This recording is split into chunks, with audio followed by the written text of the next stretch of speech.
There's already people in chat. Welcome, ladies and gentlemen. I am the Crypto Crow, here with my guest, Simon Dixon. We'll be right back after this brief disclaimer. Stick around.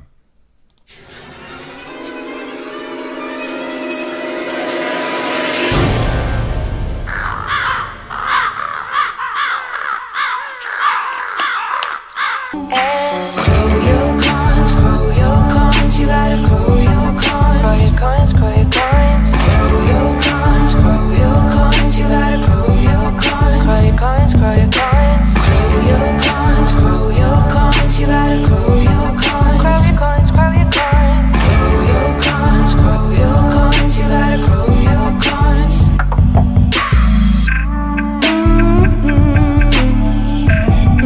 Grow your coins. Grow your coins. And we are back. Welcome, Mr. Simon Dixon. How are you, sir? Awesome. Thanks for having me. Absolutely. Now, I've been doing a little digging on you and just trying to find out who the hell is this guy and what's he all about.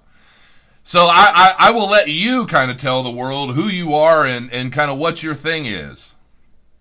All right. Okay. Well, I was originally a banker. I worked in investment banking. I left in 2006 to work on some economic theories. Originally, that's what I did at university, and I really gave lots of lectures on the future of money and challenges with money. And I came across somebody that was sold his house for Bitcoin and moved into a squat in London with some of the very early developers. From that chance meeting, because I was writing a book on the future of money, I got invited to speak at the very first Bitcoin conference in the world in 2011. And so I gave a talk on the difference between Bitcoin and banking. Wrote the published book that I wrote, Bank to the Future, was the very first book in the world that included Bitcoin. And I founded BnkToTheFuture.com, which has facilitated funding rounds in over 100 different companies, including some of the early ones like Kraken, Bitstamp, Bitfinex, Shapeshift, BitPay. So I've invested in over 100 different companies in the industry. Just been advocating Bitcoin as it relates to disruption in the traditional financial market for a long time now. So you are a Bitcoin believer? Definitely, yeah. I mean, Bitcoin was still am. Well, I hope so, because it's not going anywhere. We were about to fight.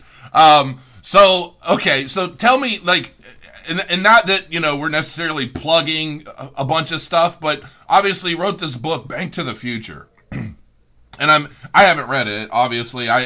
But I'm interested. Tell me a little bit about, like, the book, just to give kind of people an idea as to what you're putting out there. Sure. Okay. So, I mean, it was originally intended not to push Bitcoin, but it happened that I included Bitcoin in it. But it was really a fiction and non-fiction book, because I'd spent years discussing the history of money and teaching people about, how money's created, and no one just gave a shit, to be honest. The message was really boring. It took the financial crisis till people were actually interested in 2007, 2008. And then I decided to write a book, and because I'd given so many lectures across the world on the subject, I wanted to do it fiction and non-fiction, designed for anyone that didn't understand finance at all. And so the reason we called it Bank to the Future is because essentially we did a little time traveling. We went back to all of the financial crises in history and traveled to the future after making a few fixes, and then looked at what the future was, and we kept traveling back, and we gave a banking almanac, like in the film Back to the Future. And then eventually looked at a world with a financial system that works, and Bitcoin was involved in what that might look like. So, who's Satoshi Nakamoto? Do you know? I got theories on the group of people that I think it is, but no one knows. What's your theory? Because I believe it's a group, obviously, as well. Even in the white paper, which I actually read. It's only 9 pages, yeah. Folks. If you haven't read it yet, you're crazy. Yeah, I mean, it's all we this, we that, our philosophies and so forth and so on. So I do think it's a group. What group do you think it is? I got some theories. I don't tend to talk about those. It normally gets pretty controversial, but there's nothing wrong with controversy. I do think that Craig Wright was around. I do think he was around there. To what capacity he was involved, I don't know. But the person that got me into Bitcoin was a guy called Amir Taki that invited me to that conference. And then it really was. There was about 40 people in the conference. It was really activists, people that wanted to take down the banking system, and then a bunch of computer science geeks that were really interested in the technology. And when was this conference? This was in Prague. I could only really describe the venue as a crack den in Prague. I mean, you had to actually knock a few times. It was in 2011, November 2011. Okay. So a couple of years after inception, really. And so yeah. So you have theories of who you think it is, but you don't want to say. We'll have to figure out how to get your theory, because I'm curious. So where do you there's so much to discuss that I don't even really know where to begin. I guess we can start with where is your mindset based off of the Red Sea that we're having right now? Kind of explain to people your perception of what's happening, if you will, and give people some insight as to what you think is coming in the near and distant future. Sure. Okay. So look, I fall into the investor camp. I'm not a trader. I mean, I was a trader when I worked in the financial markets. I was a market maker on the London Stock Exchange for alternative investment market stocks. But I stopped trading when I realized how the middle people and the insiders are the only one that makes money as a result from the 90% of people that are all trying to guess the markets. But I'm an investor, and the original reason I got into Bitcoin is from that original talk where I was talking about the difference between Bitcoin and banking, and that was 3 properties. And the first is that with traditional, when you deposit your money at a bank, the bank becomes the legal owner of your money. With Bitcoin, it was the first digital asset class where you could actually own your own money. The second is that when you deposit your money with a bank, the bank spends it as they wish. With Bitcoin, it created a peer-to-peer payment system with censorship resistance where you could transact with anyone in the world as you wanted.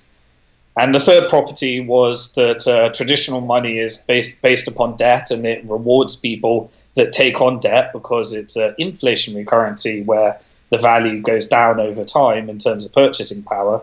And Bitcoin was designed as the exact opposite. It rewards the saver. The people that saved are the ones that are wealthy. The people that took on Bitcoin debt are the ones that went bankrupt. And it's a deflationary currency where your purchasing power is designed to go up over time as long as it gets more useful. And so what I've seen over the years is it become more and more useful to more and more people. And so my investment thesis was there's only 21 million of these things. They're only going to get more and more are going to get lost, and more are getting, over time. So there's less than 21 million supply. And I believe with every financial crisis and every challenge, they're going to get more and more useful to more people as people realize the utility of owning your own money, spending your own money, and have a monetary policy based upon savings rather than debt that rewards the saver. But forward that to where we are today, and we're exactly, in my eyes, where we were in 2013, 2014. In 2013, there was obviously a big pump, the price of Bitcoin. I mean, I've personally seen my Bitcoin go from $30 to $3. That's a 90% correction. I've seen them go from 1,250 to 250. That was a 75 approximate correction. And now I've seen them go from 20,000 to 5,000 or wherever we go next.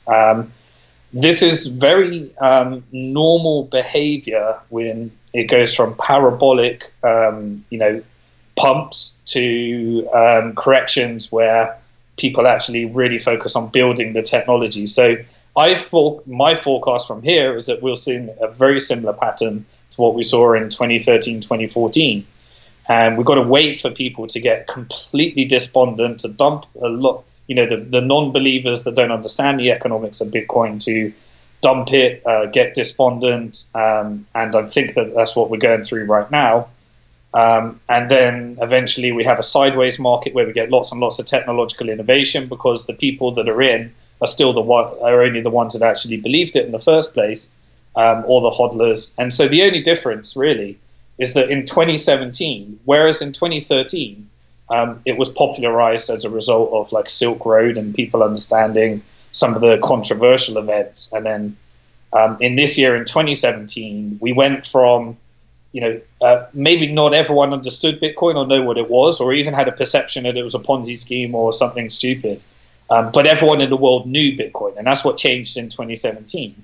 And now we're going through the same thing that we had in 2013, 2014, but this time with a lot more people involved. And so I think we're going to have a sideways market again, into a gradual increase, and then people realizing that we're heading towards a 2020 halving, and remembering the economics of Bitcoin are still the same. There's only 21 million of these things. They're more and more useful every year to more and more people. And there's more and more of them are getting lost, and it's a race for the cheap Bitcoins again. Then we go into parabolic increase, where 20,000 looks like a thing of the past, and then we just repeat the cycle again and again until eventually we reach the phase where this is actually used as money. And once it's used as money, then there's no longer an investment, store of value, like it has been in the past. It becomes a medium of exchange. Do you really believe it'll be used as money over a store of value?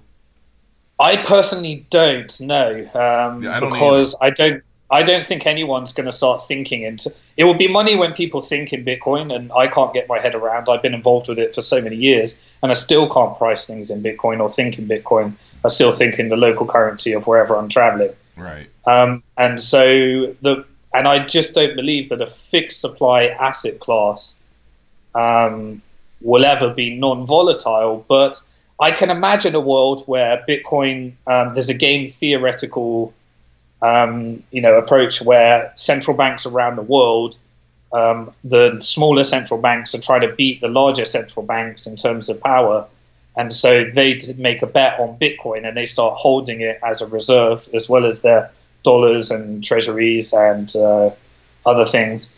And then eventually one of the larger countries or central banks will come along and announce, try and accumulate as many Bitcoin as they can, and then it will be an announcement that they do, and that could create a self-fulfilling prophecy where the price increase in Bitcoin creates a game theoretical situation where the central bank with the least amount of Bitcoin could become the most irrelevant central bank in the future. I do believe that something like that could happen, and then Bitcoin could become some kind of the first time that we've had a non-political, non-empire-based reserve asset or currency or whatever you want to call it, with lots of innovation that sits on top of that and connects with the fiat systems and central banks around the world.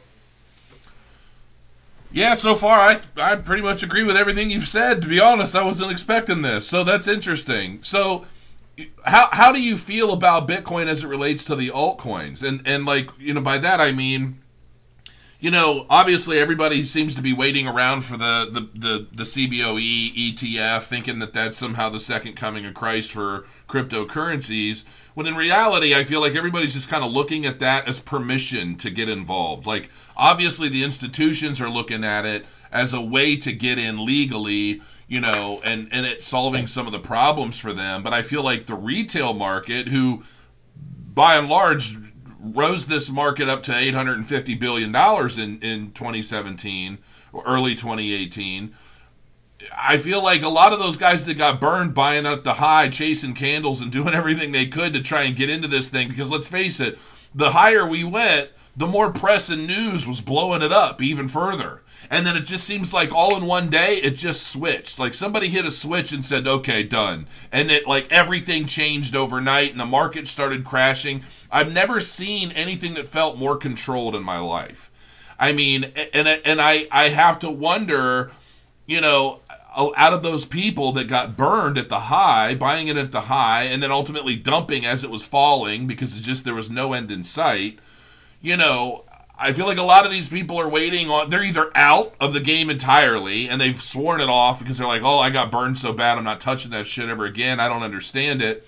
Some of them who are smart have spent this time educating themselves on the crypto markets and how things work and the patterns and the historical, the history of the market, and they're waiting to buy in. And I know this is all very long-winded kind of question, comment, rant, but you know, where do you see things going? Let's say, you know, based off of the ETF, let's say that this ETF doesn't even come until February of 2019.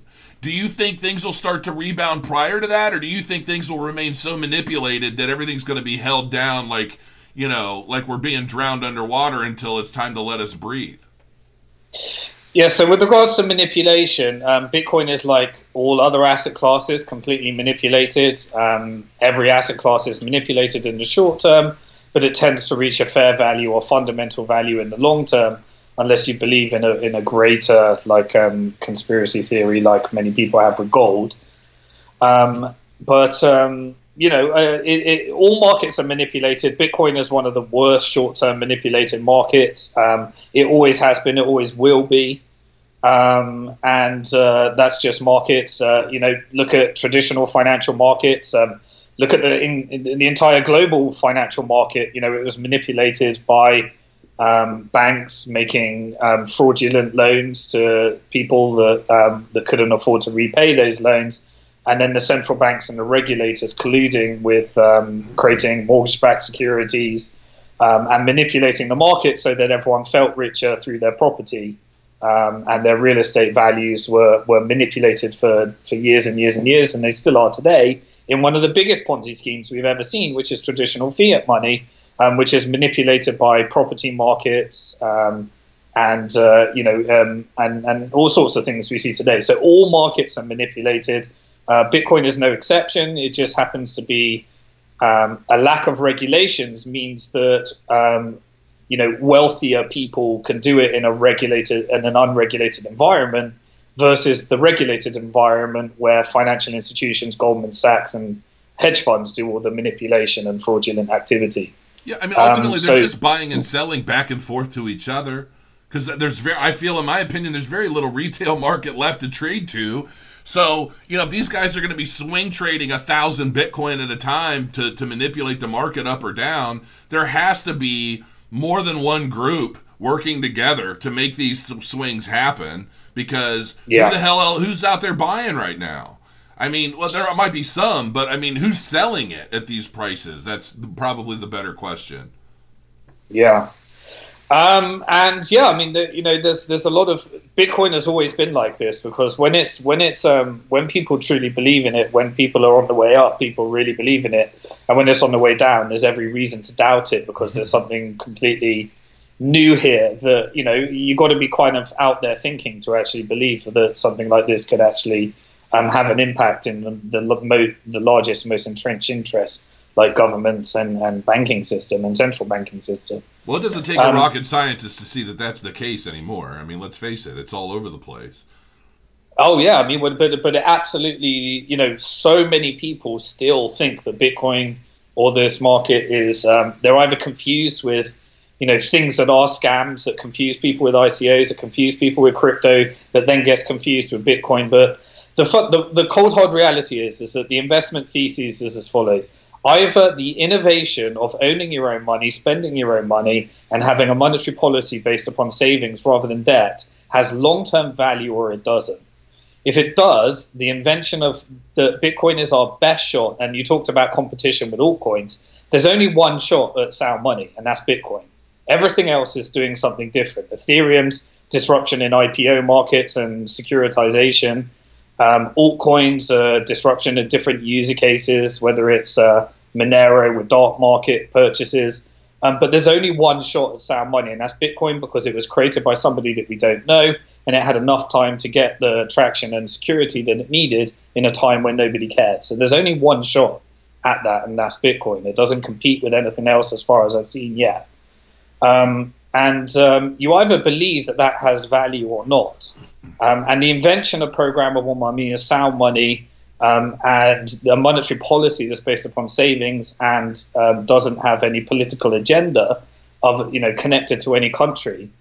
More and more people will find when they need to see that. Whether that's people in Cyprus was the first pump when the bail-ins happened and people realized they don't own their money, or when Greece turned down the ATMs and people realized you couldn't get cash, or when India made their savings illegal, and people had to queue outside and risk getting their life savings stolen from them with bags of cash that they had to flush through the banking system so that the governments could get tax on that.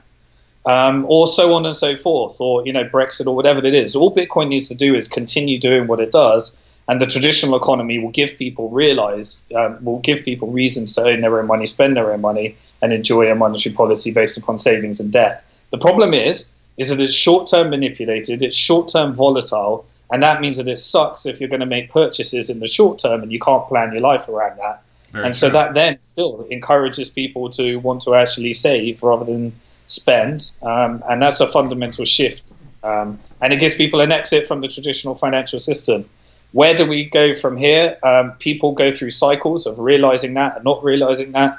The day that Bitcoin is no longer a store of value, in my opinion, and it could be a medium of exchange for some reason, for some people, is the day that nobody thinks that Bitcoin is a scam. Nobody thinks it's a Ponzi scheme, and nobody thinks it's just a currency just for drug dealers. The day that everyone believes that it's not just any of those things is the day that it will no longer go up in value.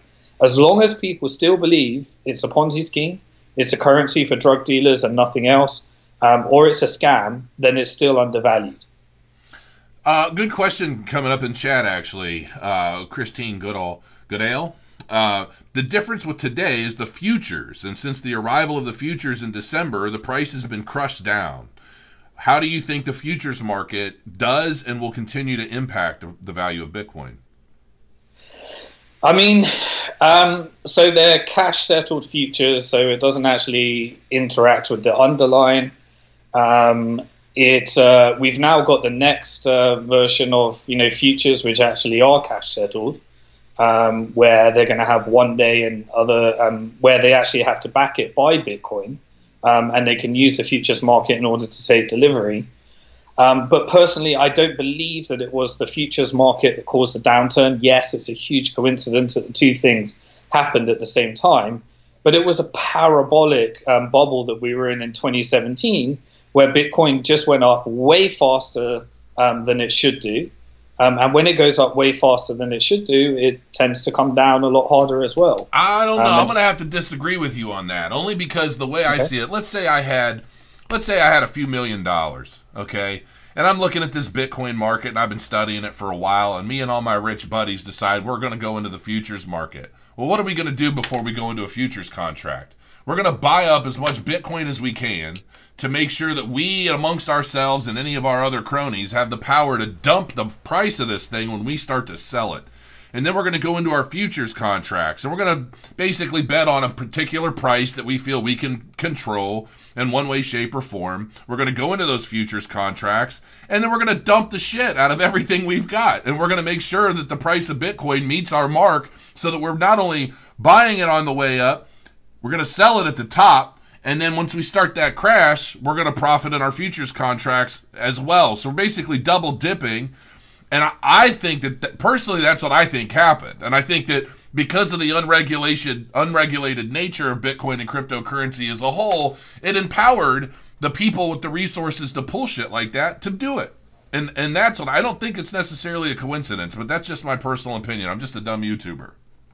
Sure, no, I mean, but you can take that, but I tend to try and ignore the short-term manipulation because I'm not a trader, so I don't really care about the short-term swings. I mean, obviously, everyone likes to feel wealthier with their savings, and when the bear markets come, it's not a nice feeling. But if you're in this for the long term, I don't think these markets are going to prevail. Eventually, a futures market will lead to an institutional custodian solution and an ETF, and then the institutions, the pensioners, can fight the hedge funds as they do with all markets. But eventually, the fundamental value prevails. Well, you see, we definitely have a different perspective on things, and I absolutely respect yours. The thing that you should understand about me is, I grew up poor, right? I busted my ass through my entire life to try and accomplish or achieve anything. And, I was actually developing mortgage companies in 2017. And I was an independent business development consultant, and I was doing all right, but I've got a big family and lots of bills, and even with a 6-figure income, I was check to check, You know what I mean? And so when I got into cryptocurrency and I really started researching it and studying it and spending a lot of time reading white papers and building my mining rig and all of the things that a lot of my followers know about, you know, I discovered a whole new world that was a lot more exciting than the stock market. You know, the potential for much better returns, and you know, 5% in the stock market is like a good year, whereas 5% in crypto is like a dead market. You know what I mean? It's like that should happen within an hour. You're right. And so a lot of the people that come into the space like me who see the potential for opportunity, it pains me in ways because some people have just enough time to kind of get involved and learn a little bit, maybe play with some trades, or you know, maybe they want to buy something. You know, they don't necessarily know everything there is to know about it. They don't have the time to really research things. They don't understand the ebbs and flows of the market overall. They don't understand a lot of these things, but they still go into it as a trader. And so, you know, for guys like us who get it, and if we buy $1,000 of the Bitcoin and watch it take a shit down to $200, we're not really freaking out because we know that we know how things work, and we're not dumb enough. We're not going to sell it at $200. You know what I mean? We know how this stuff works, and so my point is, I'm kind of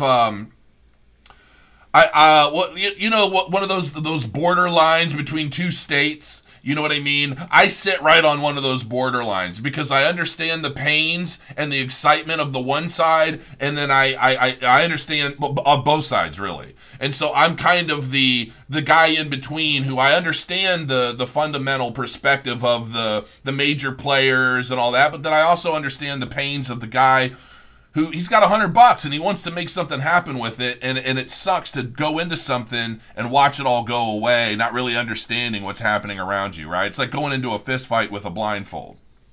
Sure, yeah. I mean, well, the first thing to deconstruct from that is almost everybody loses money trading. Trading is a game for insiders, for rich people to make money at the expense of retail people. 90% of people lose their money trading and 10% make it. And those are normally insiders or people playing the middle where they're market makers that are buying lower and selling higher.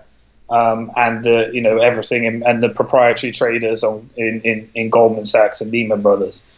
Well, Lehman Brothers got it wrong. But these are the people that are making money. So trading, 90% of people lose money trading. I'm not saying that you shouldn't be a trader, but you want to learn how to trade. You want to be a trader, then you will be 10% of people because most people lose money. So, I will say that I haven't. I'm either lucky or just my gut is strong. Of all the swing trades that I've made since I got into crypto, I've only lost on one of them that I remember. Which year did you start trading? 2017. Yeah, so the end of the year. Sure, okay. So you made money in the bull market. It's a lot easier in a market like that to actually make money trading than it would be in a market like the next year. I only trade Bitcoin though. So, okay. And I would swing trade indicators of, for Bitcoin. I mean, and the thing is that I do a lot of research on what's coming. Like, I'll give you an example. Now, this is a trade I didn't make because I was leaving for dinner with my wife. But because of the patterns of, like, the futures market, there's a guy, I Love Crypto. For those of you guys out there, he's a good guy. He's actually in my influencer group. And he told us all, he goes, look, futures markets are going to expire tomorrow. We're going to see the price go up, and then it's going to crash real hard. You're going to see a falling knife. I mean, he explained everything almost verbatim to what happened. He missed the mark a bit in terms of the high he expected to see Bitcoin at, but it did end up going up about $600 over the hour that he said that it would, and he predicted that hours before it even started. And so, I would put a lot of that stuff together, and over the months, I would find other things like that, and I would go check it out, see how it made sense, and I would swing trade those situations. And the thing of it is because of the manipulation, because of the market, because of the pretty standard patterns between understanding, automated bots and how they work and how much volume they trade on a regular basis amongst different exchanges, you can kind of tell what's going to be a decent swing trade. And so that's what I mean. If this were a normal market, I would think what you're saying is absolutely right, because it's much more difficult to predict things. But given the market where it's at now, you can kind of pinpoint some pretty easy trades in Bitcoin. Now, I don't trade alts at all. I don't trade altcoins. I only mess with Bitcoin. But that's just, that's all. Okay. Well, so it sounds like you've got a strategy. It sounds like you're at the screens almost full time when you are trading. Yes. But what most people are doing is that they're actually got a job. They're trying to trade on the side.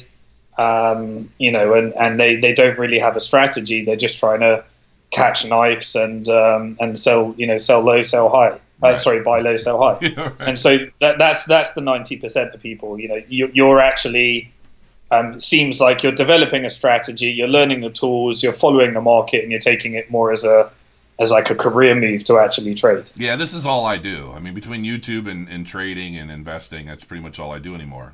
I quit my mortgage job like 3 months after I got into crypto. All right. Yeah. There's so many people that I know that have got the crypto market has empowered them to spend their time doing what they love rather than things that they hate doing. Right. So where do you see things, like let's say that this ETF passes? What do you see changing? So the ETF is certainly one of those events that could lead us into a bull market if it happens. I'm not sure if it will happen for an awful long time. You can't go any further than February, right? I mean, that's, even if they were to extend their decision again, it's got to happen by February. Yeah, my guess is that they're probably going to try and deliver some more bad news, and then there's going to be another round, or it's going to be done somewhere else. It will be done eventually, but I don't think the SEC is fully ready to have an asset class, the custodial solutions, the reasons that they use for rejection is manipulation of prices. So they knew that that's something that no one can fix. You can't fix manipulation of prices because the price is based upon exchanges all around the world. It's a global asset class, and it's not controlled by one individual exchange.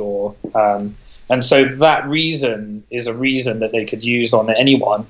But then you've got the custodial solutions, which is a big problem to solve as well.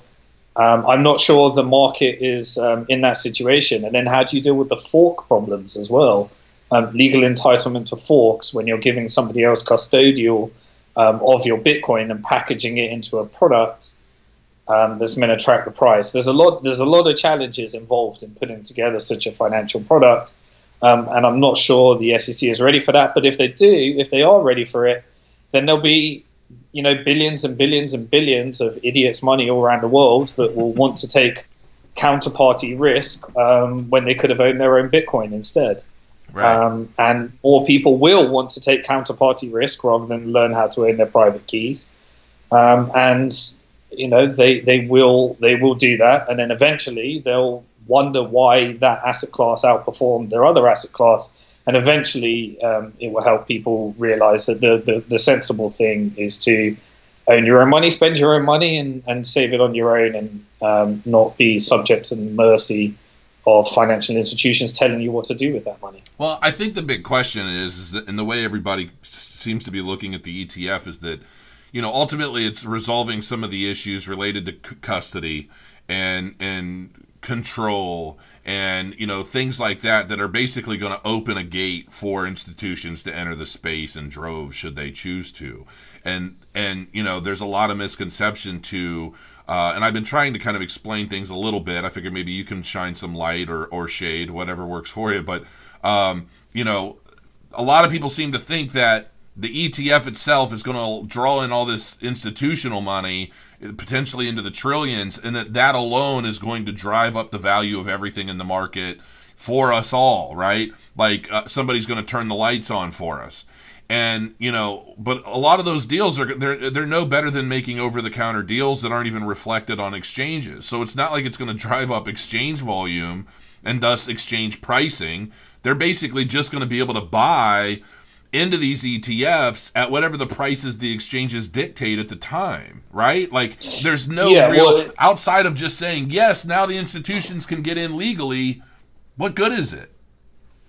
The reason that it, from a purely economic and is that it's reducing the supply of Bitcoin, because the money held up in the ETF will actually have to be backed by Bitcoins that are held by the custodian, and those institutions and pension funds are typically long-term investors, and those investors have a fiduciary duty in order to protect their portfolios from black swan events and crazy events, and Bitcoin is an uncorrelated asset.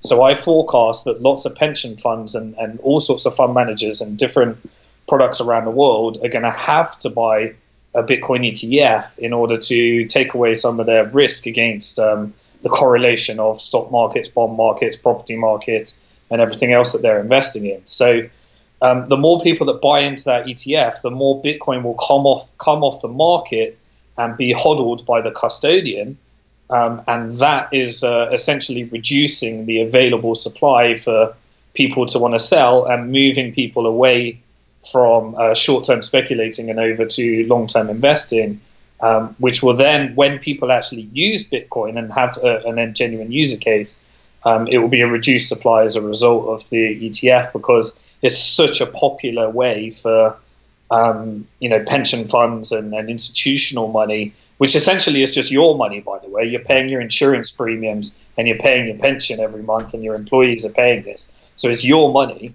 but they're putting that together into these things that they call institutions, and then the fund managers will be scraping Bitcoins out of the market. So it does fundamentally change the economics of the circulation of Bitcoin if institutions do subscribe that, and my forecast is they will over time.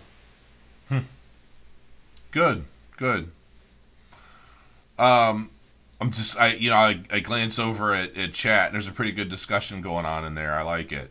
I'm in a position where I just kind of, I have my alts. It's all in cold storage. I just keep it away from me. I don't bother trying to swing trade any of it. I don't really mess with any of it. Once I've committed to buying it, I throw it in cold storage and leave it alone.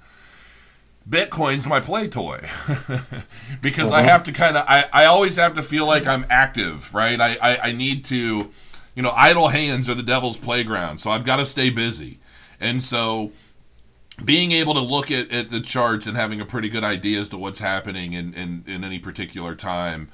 With Bitcoin right now, I feel like it's really not too difficult to do. It's not too difficult to find the swings, to kind of predict, like, once it hits this price, it's going to crash by $300-400 before it goes back up. I mean, it's fairly predictable, and I feel like it's predictable because I feel like there's so many manipulation patterns in play that, and it's like, while the volume is where it's at, and there are so few, especially in times like this, in the down market, there are so many fewer people trading, I should say, that there's less surprises.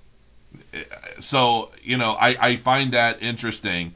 What advice, not that we're giving financial advice, what opinions would you give people who are maybe new to the space, they're just getting into this stuff, they're interested, but they're scared to death, or even people who maybe they heard from a buddy, oh, Bitcoin's going up, it went up $3,000 this week, you better not miss out, and they go in and buy it at 18,000, and then they got hit right in the backside, and now they're just confused. Like, what could you tell these people?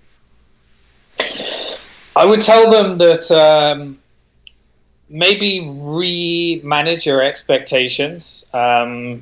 While it might be nice if you were in 2017 and you became rich enough to actually quit your job as a result of some speculative moves that you make, and then you got on the right side of the market, I'd say to reevaluate your expectations about what you can do. Most people in the world, they vastly overestimate what they can achieve in a year and underestimate what they can achieve in 5 to 10 years. And Bitcoin, to me, the easiest strategy in the world is betting that Bitcoin will have a real impact in the world, and the financial system will give it the opportunity to actually drive more and more value. And so, therefore, while you could take a percentage of your Bitcoin and you could try and swing trade, and you could look at some of these. You might develop a strategy that works for you, but make sure you don't get on the wrong side of a short trade and end up with no Bitcoin, and don't have that, because at the end of the day, there is a race for the cheap Bitcoins. If you're looking at this in the next 10 years, in 2020, the Bitcoin supply halves, and then it happens again. And by 2024, almost all 20 million Bitcoins would have been created.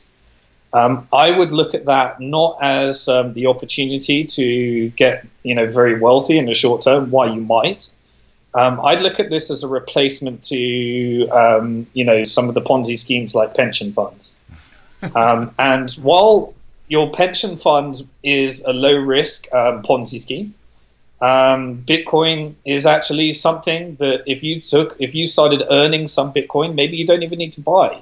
Maybe you can deliver some of your services in exchange for some Bitcoin, and just take a punt, because Bitcoin is either worth nothing or it's worth a lot more. I don't see an in between. Right. And it's if you're looking at this for the next 10 years, you're either going to have a pension pot that will be worth significantly more than what you had before if you were on your normal path, or you're going to have 10% of your income that you might have wasted on something that ends up worth nothing. I think that the risk reward ratio in terms of reward versus the risk that you would need to take is significantly in your favor with Bitcoin, unlike any other asset class in the world. And then once you got Bitcoin wealthy, if you then want to quit your job and start doing swing trading and things like that with a percentage of your Bitcoin, then go ahead. Or maybe it's different strokes for different folks, really. But I believe that everyone should have a savings portion of Bitcoin in their portfolio with a 10-year time horizon. Right. I tell everybody you should have at least one and hold it. Just no matter what, just always at least keep one and hold it. Absolutely. Then if you want to get more speculative and start looking at altcoins and things like that, then yeah, they're great opportunities to make or lose your Bitcoin. What do you think about Cardano? Cardano is an interesting one, because I remember when I was in Japan several years ago, and it was created in Japan, and it had a really negative reputation because it was part of an MLM. It was launched as an MLM. And then suddenly, a few years later, it reappeared, and Charles Hopkinson was involved in it, and I think he turned it around and turned it into something that seemed like a legitimate project in terms of computer science and innovation. So I was surprised when I saw as a multi-level marketing coin. I remember I was in Japan and I was pitched this MLM coin called Cardano that was originally a coin for a gambling ecosystem, and it had a lot of Japanese people upset because they'd lost a lot of money.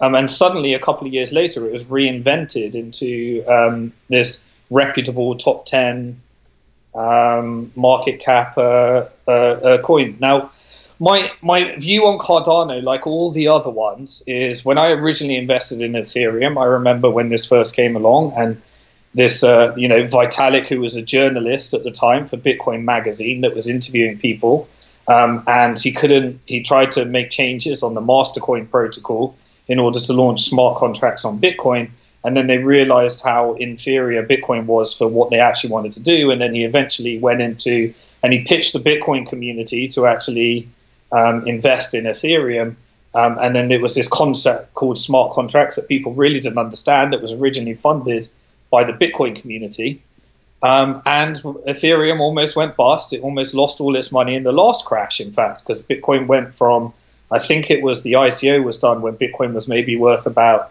$600, and for every Bitcoin you invested, you got 2,000 ETH. And the price crashed down, and Ethereum almost went bankrupt and couldn't afford to pay their developers. They spent the 15 million that they originally raised, and that became worth less and less and less. And then eventually, at the end of it, after about a year and a half, this technology got launched, and for about a year, nothing was really happening. The price was kind of messing around.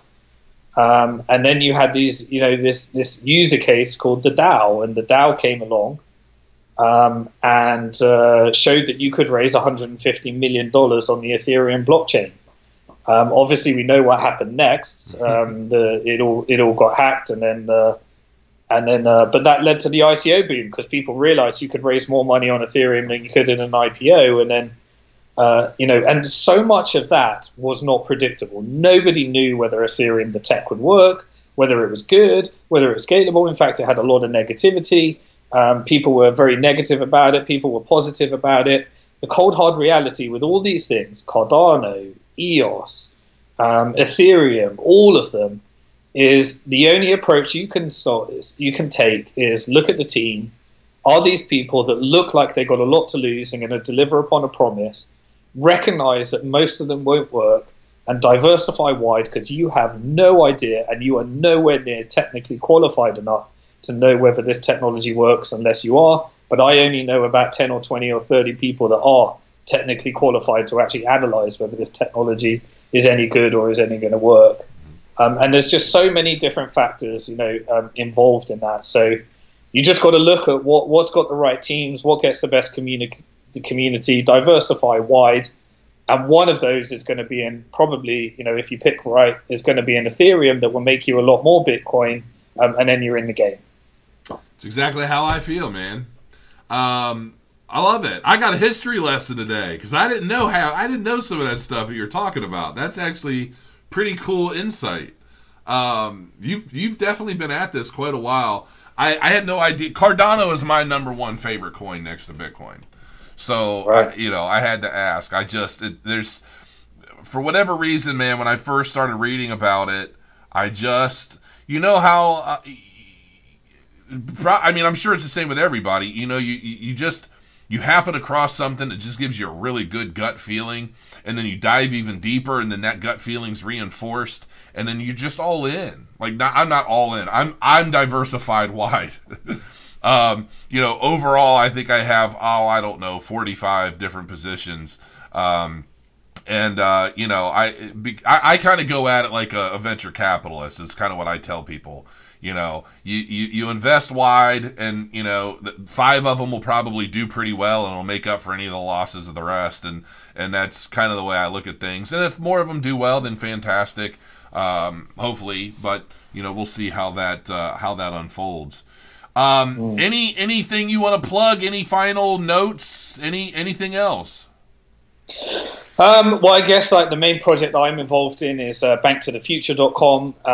The people that have been investing through our platform, they are shareholders in many of the most valuable companies. They got equity in Bitstamp, Bitfinex, Kraken, and over 100 others, BitPay, Shapeshift, and many others. So for those that are interested in investing in equity and tokens, and we've been doing this for an awful long time, and anything that we invest in, we list on the platform. We had a little dabble at the beginning of this year in our own token sale. So we launched the Bank to the Future token, BFT. And the user case that we got for it at the moment is people that own the Bank to the Future token and deposit 10,000 on the platform.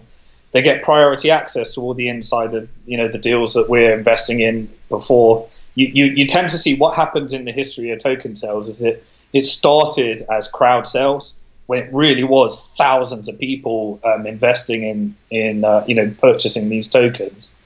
Bank to the Future is a securities business, so we always sold these things as securities, knowing that there was not quite the longevity in not selling them as securities. So we've always had that in mind. But then over time, what's happened as the regulations have kicked in a lot more is moved to an institutional game, and there is no crowd in it at all. Almost all of the deals are being sold to the venture capitalists and the insiders and people connected. And then they're probably not doing a public sale at all. So the market's moved. I don't think the regulations is improving it. All it's doing is it means that the insiders are getting in, and we're moving to the exact system we have in traditional finance with that, where the insiders are getting in first, and the opportunity moves. But anyway, at Bank to the Future, because we've been around for a while, we get invited to those opportunities. And whenever we get a deal, we list it for our members on BnkToTheFuture.com to co-invest and co-purchase in the same things as ours. And if you're a token holder, you get those deals priority before everyone else. Interesting. I'm gonna look a little deeper into that, because that's good stuff. I mean, you know, let's face it. I do a lot of research and I do a lot of work, but I love getting different legitimate perspectives on different projects and things. So that alone, to me, is pretty interesting. So I'm gonna check this out, man. I like it. I've been, hopefully you don't mind, I've been covering your face with your website, your Bank to the Future website, just to kind of show everybody what it is and where to go. Obviously, yeah, it links, looks better than me. Yeah, that's what I always say. Nobody wants to look at me too damn long. But links are all in the description below, so check those links out. Simon, thanks for joining me, man. This has been very interesting. We'll have to do this again sometime. And you know, and for those of you, like, this wasn't a paid interview. Like, this is just, you know, somebody interesting that I thought would be kind of cool. And kudos on that. And yeah, it looks like chat's been pretty well informed, and they've been entertained, and went pretty well. So that's all right. Good. Well, cool. Well, I really respect the fact that you came from humble backgrounds, and crypto has actually allowed you to, you know, work full time on what you love in the industry. And I want to see that for more and more people. And I really think that education is such an important part of our industry, because the world is so far removed from the things that we all talk about. So, you know, just respect for your work and educating people, and you know, telling your story and helping people be involved in that. It's important work. Thank you. I appreciate that. I'm definitely trying, but I'll always just be a dumb YouTuber. So, well, you know, my TV show does launch this month. I think actually it already started airing over on Biz TV. So I might take some sections of this interview and throw it on that network as well, because I think there's some pretty good stuff in here. So on that note, thanks for joining me, guys. I've actually got another interview at 1:30 that I've got to do, and then I'll be finally done for the damn day, because I'm tired already.